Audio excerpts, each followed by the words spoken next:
nó con lì chợ số 1 đó, nó phải chia đó là nó.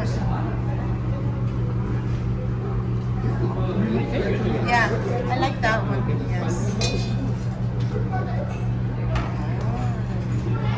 Chị quay nó đó nữa nè.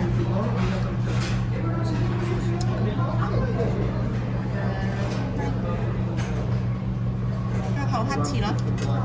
Bạn được không? Không chợ. Không có. Không mấy lúc. Okay.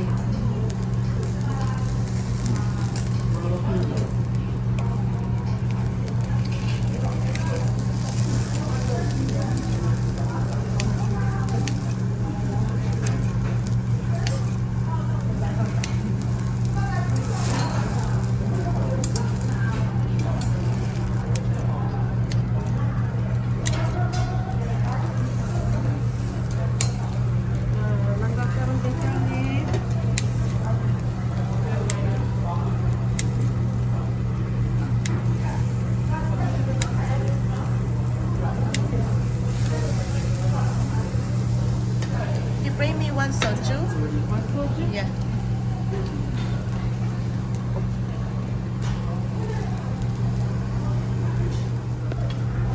Nó đây, tôi nó cây chiên chả hạt gỗ này.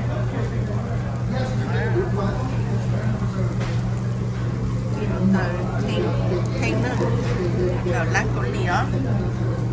Cái ổ đường tao chê là bao nhiêu cũng đâu đâu, nó là chúng ta đó. Nói em cũng đi sụp theo bỏ. Thì nó đó. Ai đi bây giờ mình nhận gì đó. Đi chở hậu luôn. Rồi dạ luôn. Nó lên sụp về nó ướt theo hậu ướt đó, trên này sẽ đời đó. Cho ướt tôi này nè. Nhớ hậu. Không có cầu lì đó. Không có cầu lì. Luôn câu là Không có cầu lì. không có cầu lì.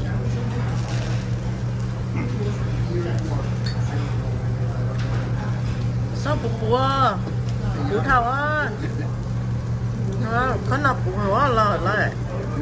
Bây giờ. Tao rồi. Ok.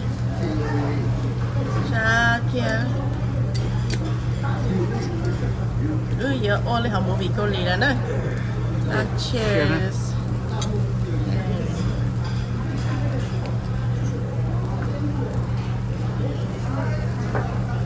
Cá thịt ngon liền. Tham một tô lịch tế nè. Con chả nó xưa. Giờ mua thế. Mua lắm. Ok. Theo corona kia mua nữa. Sao phải nó cho Tiền. cho tí tia.